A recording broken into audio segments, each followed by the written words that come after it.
Welcome back to my channel. This is 코인 노마드. 안녕하세요, 코인 노마드입니다. 비트코인 약간 상승하면서 다시 올라갈 분위기를 보이고 있습니다. 에이다 상승할 수 있는 5가지 촉매제를 보면서 트레이딩 뷰와 찰스 호스킨슨이 얘기한 걸 종합해서 한번 말씀드리겠습니다. 트레이딩 뷰에서 카르다노 에이다에 대한 2025 전망을 내놓았는데, 에이다 상승의 5가지 촉매제가 있다라고 합니다. 이 5가지 촉매제는 이미 찰스 호스킨슨이 다 언급한 이야기입니다. 이거를 정리해서 트레이딩 뷰에서 전망을 내놓은 건데 하나하나 보겠습니다. 첫 번째, 비트코인 디파이 레이어가 된다는 점을 꽂았습니다. 2025년 비트코인 컨퍼런스에서 이미 호스킨슨이 비트코인 올디너를 카르다노 브릿지 하는데 성공했다라고 말했는데, 이 기술은 비트 VM 기반이며 비트코인 보유자가 카르다노 네트워크의 대출, 차입, 스테이킹이 가능하도록 완전한 통합을 가능케 한다고 이야기했습니다. 1조 달러 규모의 비트코인 파이 시장에 카르다노 에이다가 직접 진입이 가능하다는 이야기입니다. 두 번째, 언급된 바 있죠. 미드나잇 에어드랍입니다. 3,700만 개 지갑 대상이며, 찰스 호스킨슨이 2025년 캐나다 토론토에서 열린 컨센서스 행사에서 미드나잇이라는 프라이버시 사이드 체인을 공개했고, 이 사이드 체인이 나이트와 더스티라는 두 토큰을 8개의 블록체인에 걸쳐 3,700만 개 지갑에 에어드랍을 하는 거대한 프로젝트를 할 예정이라고 합니다. 이제 구체적인 것이 나올 텐데,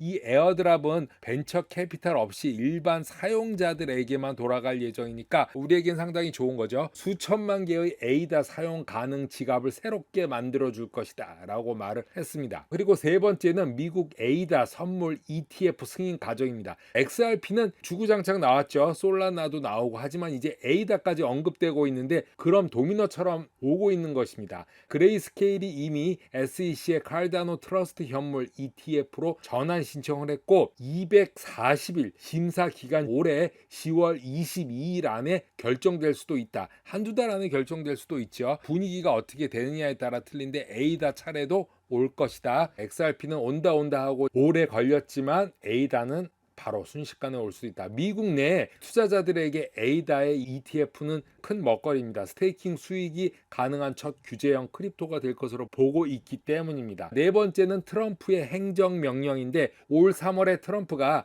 비트코인 전략 비축과 디지털 자산 비축 명령을 발표했는데, 거기서 XRP, 에이다, 솔라나가 언급이 됐죠. 그런데 XRP와 솔라나는 계속적인 언급이 되고 있는데 에이다는 아무 말이 없습니다. 하기에 에이다도 포함이 되어 있다는 것을 갖다 일단 상기시켜 드리면서, 최근 언급되는 XRP, 솔라나 이외의 에이다도 가능성이 농후하다, 이런 이야기입니다. 그 당시 저도 기억나는데 에이다가 하루에 70% 상승한 날이 있었죠. 이런 날이 곧 올 것이다. 미국 재무부에는 비트코인 자산 외에도 5천만 달러 근처의 규모가 이미 확보되어 있다고 합니다. 마지막 5번째인데 바로 에이다의 초고속 트랜잭션입니다. 결제가 빠르다는 건데, 이게 가능케 된 게 우로보로스 라이어스라는 업그레이드입니다. 이 이름이 좀 어렵습니다. 호스킨슨이 이 업그레이드를 카르다노 역사상 가장 중요한 진화라고 언급을 했습니다. 레이오스는 초당 수만 건의 트랜잭션을 탈중앙화를 해치지 않으면서 처리할 수 있게 해준다는데, 2025년 올해 하반기 메인넷 통합을 하면서 미드나잇 런칭과 ETF 승인 일정과 맞물려서 강력한 상승 촉매제가 된다라고 말하고 있습니다. 에이다 올해 말 전에 상승할 수 있다라고 말한 것입니다. 이 5가지 중에 몇 가지만 현실화가 된다고 해도 찰스 호스킨슨은 시총 25조 달러 가까이, 즉 에이다 10불 가능하지 않나 보고 있는 것이죠.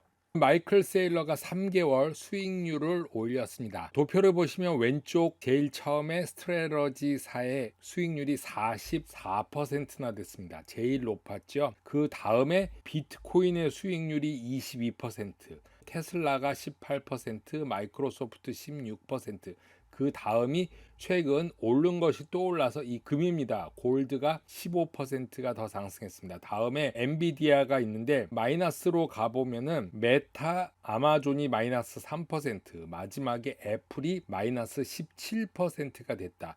그래서 너도 나도 비트코인 재무회사가 되려 하는 것입니다. 이제는 이더리움 재무회사도 나왔고 XRP 재무회사도 나왔죠. 마이클 세일러가 표시한 이 오렌지 마크가 스트레러지사가 비트코인을 매입한 시작한 때와 크기입니다. 이렇게 비트코인이 상승하는데도 주구장창 사고 있는 것이죠. 그 이유는 마이클 세일러가 비트코인은 계속 오를 것이기 때문에 내가 이렇게 비싼 가격에도 사는 것이다, 이렇게 말을 한 거죠. 오히려 이렇게 가격이 낮을 때는 사지 않았죠. 하지만 확신이 들었으니까 이렇게 사는 것이죠. 스트레러지사 마이클 세일러가 라스베가스에서 CNBC와의 인터뷰를 한 25분 정도 했습니다. 비트코인은 기업 재무 전략의 핵심으로 삼아야 한다라고 강조를 했는데, 디지털 자산 시대의 비트코인 트레저리 전략의 부상이다라고 하면서 트럼프 미디어도 25억 달러 조달해서 비트코인을 더 사겠다고 발표했고, 게임스탑도 5억 달러 사겠다고 말했지만 아직도 시장은 굉장히 조심스럽게 비트코인을 보고 있다고 말합니다. 오히려 트럼프 미디어와 게임스탑 주식은 이번에는 더 하락을 했습니다. 하지만 세일러는 자신의 스트레러지사는 2022년 말부터 보면은 26배나 상승했다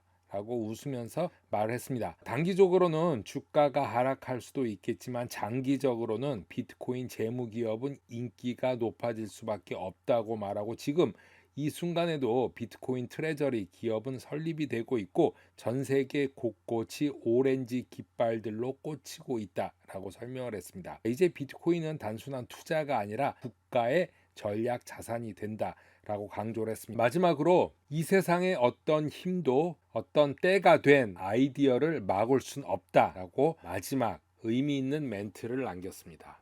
CNBC 인터뷰에서 JP모건의 제이미 다이먼은 미국 정부가 재정 관리에 내부적인 문제를 겪고 있다라고 말했는데요. 특정 조건이 만족되면 미국 달러는 준비 통화로 실패할 수 있다 라고 경고를 했습니다. 미국 정부가 힘을 합치지 않는다면 군사적, 경제적 기축국 지위를 잃을 위험에 현재 처해 있다 라고 말하면서 관리가 상당히 부실하다, 연금 문제 등 모두 파멸로 이끌 것인데 기축통화가 유지될 수 있겠냐 라는 질문을 현재 받고 있다라고 말을 했습니다. 미국이 경제 대국으로 남으려면 시급하게 조치를 취해야 하고 내부 문제를 해결해야만 한다라고 강조를 했습니다. 미국이 다시 정상에 오를 거라 생각을 한다. 워런 버핏과 마찬가지로 나도 우리에겐 회복력이 있다라고 생각을 한다. 하지만 이번에는 다르기에 빨리 정신을 차려야 한다. 아주 빨리 라고 말을 했습니다. 자, 심각한 문제를 내부에서도 이제 인식하고 이거를 얘기하는 분위기가 됐습니다. 그만큼 아주 심각하다. 코인노마드 오늘은 여기까지 하겠습니다. 감사합니다.